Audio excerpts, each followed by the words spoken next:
Hey everybody, it is time to talk about live service games, games as a service, whatever you want to call it, because over the past several years has become the big obsession in the AAA games industry, and since it's been so successful in the AAA part of the industry, it's also started spilling over more and more into the AA industry, and that really doesn't bode well for video gaming as a whole. Now, unless you've been living under a rock for the past several years, you probably know what games as a service or live service games are, but I'll go ahead and give a brief definition so we're all on the same page here anyway.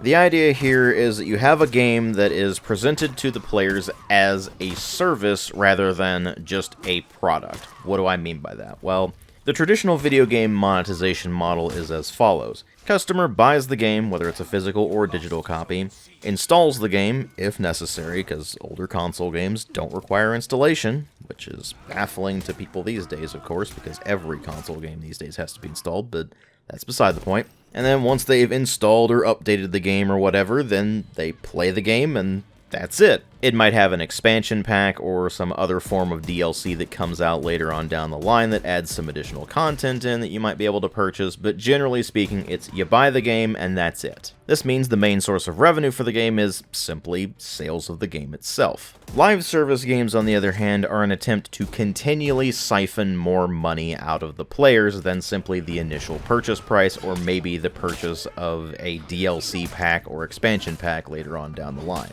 Now, of course, to accomplish this, the game has to be online only. That means that the vast majority of live service games are going to be multiplayer only, or at least primarily multiplayer. Now, this doesn't necessarily have to be competitive multiplayer, it can also be co-op, and throughout this video I've been showing you clips of both Tom Clancy's The Division 2 and For Honor, both of which are live service games, although For Honor is almost exclusively a PvP multiplayer game, whereas The Division 2 is more of a co-op game that happens to have some competitive multiplayer if you choose to play it. Obviously, I don't, because competitive multiplayer in The Division is terrible, but that's not the point. The point is that both of these are multiplayer games, but they are very different types of multiplayer games, and yet they're both still live service. So once you go beyond the online only and almost exclusively multiplayer requirement, what's the rest of the whole live service aspect? Well, let's start with an element that's not exclusive to live service games, but is going to be part of them, and that is the game continually getting updates. We see this all the time with any kind of game that does continue to get support after launch. It doesn't necessarily have to be a live service game to get updates.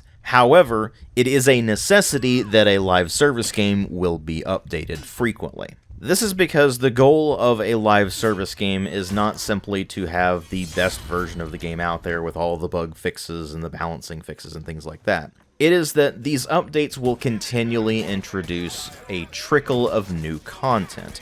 Now, most of this content is probably going to be cosmetic items for you to purchase in the microtransaction store, which we'll get to in a moment, but it might also include some more substantial content like maps, modes, equipment, things like that, although these content updates tend to be part of a seasonal structure, so the game will have seasons of content where you get a major content update that includes maps, modes, equipment, characters, things like that, and then the updates in between the seasonal updates are just balancing patches and bug fixes and things like that. The idea here is that the seasonal updates will sort of freshen up the content a bit, make sure that people have a reason to keep playing the game and not go and play something else. Now again, these two particular aspects aren't exclusive to live service games, but live service games require them to be live service games. But where live service games really become live service games is in the business model. Now there are going to be two forms of this. The first of them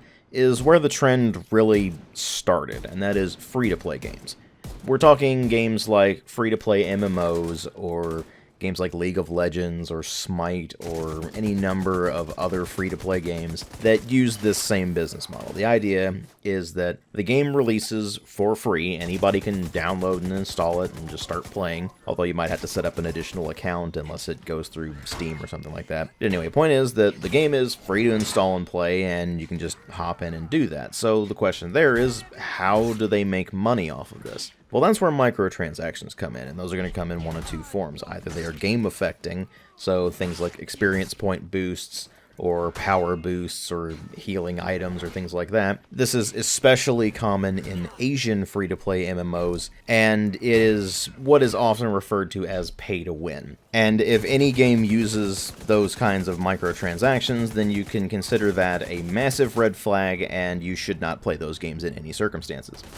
But the majority of games that are successful with the free-to-play model with microtransactions are going to be doing it in the form of cosmetics. So in this sense, all of the game-affecting content is either just already available or can be unlocked through normal play, but they lock various cosmetic items like costumes and such behind a paywall. So the idea there is that people will start playing the game for free, and if they see cosmetic items in the shop they like, then they can just buy those, and that's how you make your money. Or at least that's how it used to be. And while over the years various games did better or worse than others, it was generally agreed upon that, hey, if your game is free to play, then they gotta make their money somewhere, and if they have to make money off of something, then it might as well be cosmetic items. And a lot of these games would also come with starter pack options, where you would pay a flat fee, sort of like just buying the game in general, really, and that would unlock all of the gameplay affecting content right from the start instead of having you grind for it just by playing the game normally. And so instead of grinding for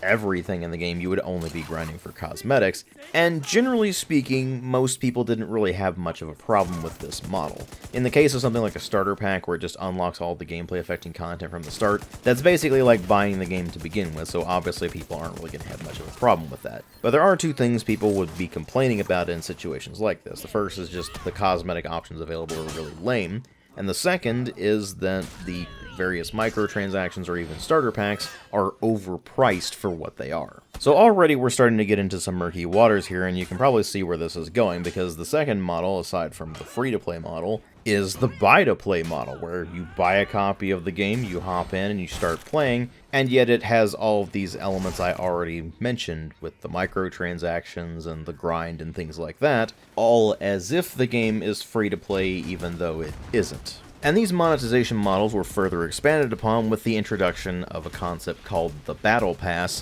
which also introduces the idea of seasons and seasonal updates. The idea here being that when a major update rolls around, it initiates a new season of content, in which you may or may not have special events going on, but you're introducing the new content through the content update like we would normally do before. Only now you're introducing a concept known as FOMO. It's FOMO, short for fear of missing out, because these updates are going to come with exclusive cosmetic items and such that are only included in the Battle Pass. Now, these Battle Passes are going to have a free version where the people who play free will get a very small number of unlocks over time, whereas people who fork out a bit of extra cash for the Battle Pass itself will now get access to a whole slew of unlocks. So effectively, you're grinding and you're seeing your progression go up and seeing what you could unlock if you have the Battle Pass, but if you don't have the Battle Pass, then you only get a few unlocks here and there.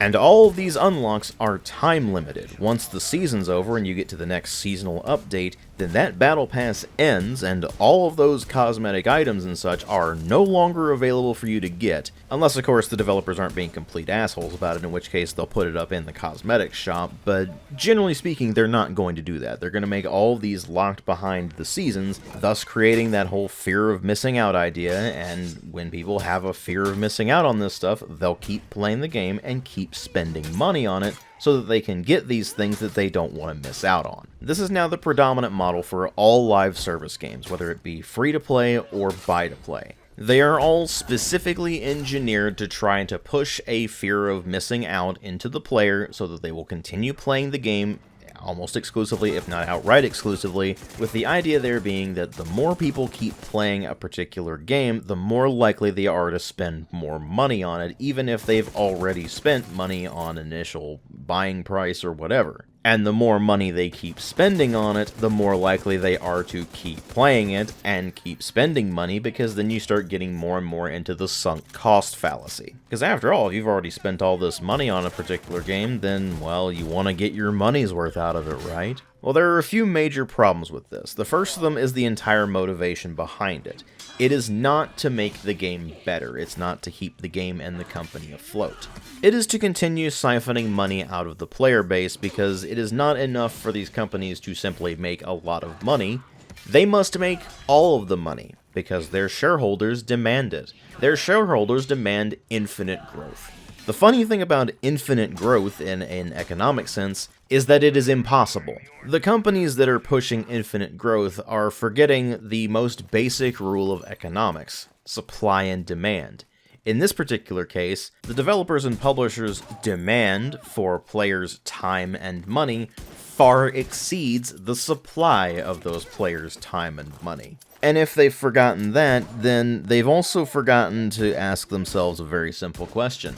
What happens when the supply of live service games exceeds the demand for them? And rather than stopping to consider this incredibly important question, they go full steam ahead into the development of these games, spending a huge amount of money just to develop the game in the first place, and then of course to maintain it, only for that game to not meet expectations, as they tend to put it. And while all games suffer from player attrition in the sense that people will just gradually stop playing the game over time regardless of what it is, whether it's single player, co-op, or multiplayer, that player attrition rate ultimately affects live service games the most because they rely so heavily on continued monetization. And thus we have seen time and time again these big live service games release. They might initially do well, but very quickly the player base drops off, the revenue stream dries up, and the game can no longer sustain itself, so the game ends up having to be shut down. And of course, once a live service game gets shut down, any money you spent on it, whether it was simply buying the game in the first place, or buying cosmetic items, or buying battle passes, or whatever, that all just goes away. You can no longer play the game you spent money on. In other words, if you buy into a live service game, you are effectively paying a company to provide a service or product to you that the company can just revoke whenever they feel like it, and suddenly you no longer have access to the thing you paid for. They think they get away from this by labeling their games as a service, and so they are providing you a service, and that service can be revoked whenever, but that's not how games as a service actually are. They're still products, they're not actually services. These companies just want you to think that they're services so that they can be revoked whenever they feel like without you getting a refund for it. Now, I do have to be fair in the sense that multiplayer games in particular have a lot of server infrastructure that needs to be maintained, and that does come at a cost. So if the game is no longer earning enough revenue to fund the development of additional content, it makes sense for them to put it into maintenance mode, and if it's no longer making enough money to maintain the costs of the server infrastructure and such, then it makes sense for them to shut it down. It makes sense from a business standpoint, from a financial standpoint, but from a games preservation standpoint, and from a simple, you bought this product and you no longer have access to it standpoint, it is infuriating. And so over time, as all these live service games inevitably meet their end, we're just going to see more and more games basically become lost to history. They're just no longer playable in any capacity. That is the ultimate fate of live service games. Inevitably, eventually, they will be shut down and they will no longer be playable. In other words, you can actually think of every single live service game as being made to be disposable. Something that is made ultimately for the purpose of siphoning as much money out of the players as possible before discarding it and then moving on to the next live service game or whatever it may well be. And of course, developers and publishers of live service games will absolutely never admit this, whether that be through malice, ignorance, or naivete. But you know what the absolute worst part about all this is? It's not simply being lied to that the game that you're playing is not simply a money siphoning machine. It's not the fact that these games will just eventually disappear because that's how live service games work. It's that aspects of the live service business model are now being applied to games where they have absolutely no business being applied. For example, you buy an entirely, or at the very least mostly, single-player game, and it has an always online requirement. Think about a game like Darkspore, for example. That game is almost exclusively single-player, but because it routed all of the character data through the company's servers, once they decided to shut those servers down, the game is no longer playable in any capacity. Not even if you own a physical copy of the game. Doesn't matter, they shut down the servers, the game can no longer be played. But while Darkspore only suffered from the always online requirement because it was before this whole live service thing kicked off, More modern games that have these live service influences will not only be always online, even if they're entirely single player, but they'll also include various microtransactions, both in the form of cosmetic items that are not available to you through normal play and thus must be purchased either by real money directly, or, more likely than not, by an in-game currency that you buy with real money and then spend on the cosmetic stuff. Or if the game is particularly egregiously influenced by these live service elements, it might include things like an excessive amount of grinding just to arbitrarily lengthen the game out, and then they'll include things like experience boosters and such to make the grind a bit more bearable, just for a few extra dollars. Insert glare at Assassin's Creed Odyssey and Valhalla here. Or something even worse than that, limited time events that you can only play in the limited time frame that they're available, and then once that time frame's up, those things are no longer accessible again, like, say, the elusive targets in the recent Hitman games. It's warping the game design ethos from, we want to make a great game that people enjoy playing, and then they recommend that to their friends pick that up, and ultimately the game is successful, to how can we squeeze as much money out of the players as possible? Well, we obviously have to keep them playing the game as long as possible, because if that works for live service multiplayer games, obviously it'll work for single player games too. So you put in more and more stuff that artificially lengthens the playtime. More and more games become open world, even if they have absolutely no business being open world. And of course you get a whole bunch of pointless busy work side content shoveled in just to give the player more stuff to do to keep them playing the game and potentially spending more money on microtransactions. And of course, because all of the techniques for doing these sorts of things in a single player context are going to be pretty much the same on every type of game that they're implemented in, you see more and more games become increasingly homogeneous in their general design, which in turn means that more and more aspects of these games start to suffer, whether it be the writing, the general pacing of the game, the actual gameplay mechanics themselves, the world or level design, whatever it may well be. It's all going to continue to get worse and worse and worse as the influence of this live service business model continues to infect it. And eventually, the industry will hit a breaking point. Eventually, not only will the players just be so tired of all this crap being shoved into their games that they'll just say, no, enough is enough, I'm not buying into any of this crap anymore. But the financial ramifications from the sheer cost of developing these games and maintaining them, as well as the lack of revenue that comes in from just oversaturation of the market in live service style games and such, will eventually come to a reckoning, and that reckoning might be severe enough that we'll see the second major games industry crash.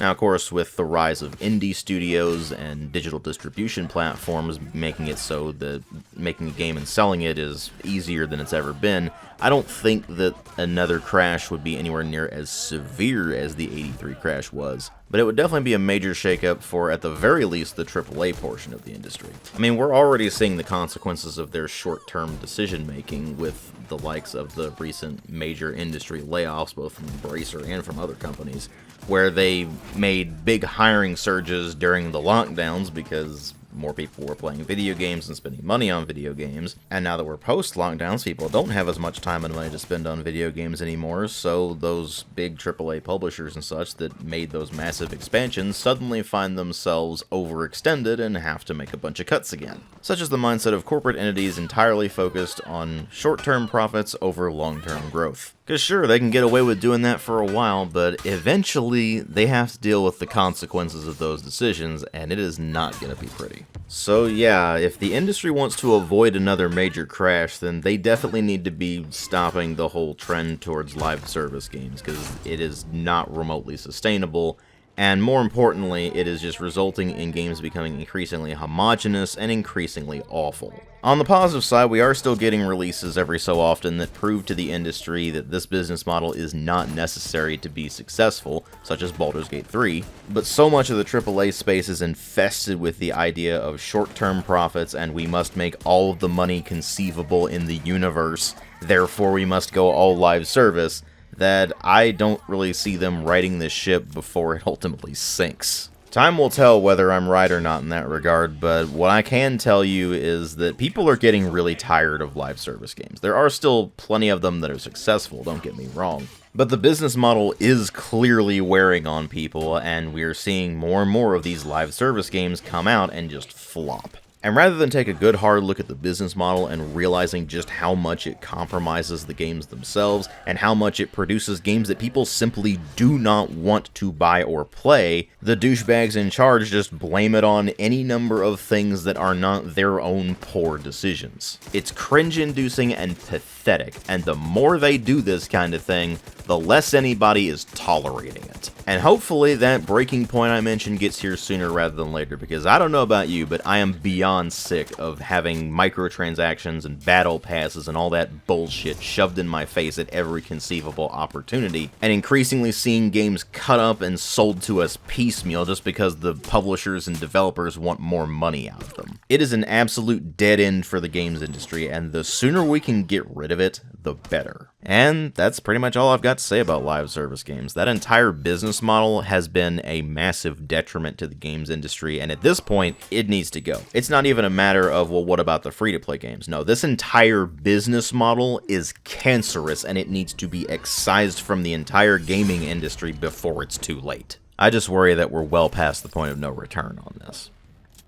Thank you all very much for watching and sticking around with me during this entire rant, ramble, whatever you want to call it. Because I've just been watching as the games industry goes headlong into all these live service games, and the more that it happens, the less I'm interested in them. The more I just go, you know what, I'd rather just play older single-player games because they don't nickel and dime me constantly. And when I look at the ones that don't nickel and dime us constantly, I just think to myself, you know what, I'd rather just play something else that doesn't require me to be always online, or something else that just doesn't really have a grind associated with it, and I find myself gravitating more and more towards single-player games, particularly older ones that don't have any kind of online element to them whatsoever. Because at the end of the day, video games are meant to be entertaining. They don't necessarily have to be full-on fun, depending on what kind of experience the game is going for, but more and more I'm finding that these live service games might have something that initially sparks my interest. Maybe it's part of a series that I've been playing for a while, and so it's like, okay, well, maybe I'll give the new game a try.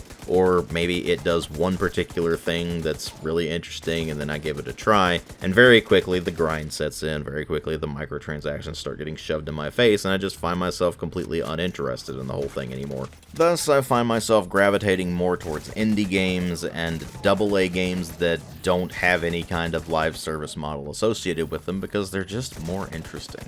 It's not to say I won't cover a live service game every so often. I mean, right now as I'm recording this, Steam's got a free weekend of Battlefield 2042, so I'm taking a look at that and seeing how things have changed since my original video where I couldn't even review the game because it was such a disaster. But of course, whenever I start that game up, I am reminded of its business model, because the very first thing it does, beyond the very first loading sequence, is shove a message in your face saying, check out the Battle Pass. And of course, whenever you go to modify your loadout, you find all of these cosmetic options that are only available through Battle Passes or available through the store for extra money on top of your purchase price. Although in this particular case, thankfully, it's a free weekend, so I'm not spending any money on it. But anyway, the point is there that I'm just beyond tired of this live service business model just dragging gaming down with it, and the sooner we can get rid of it, the better.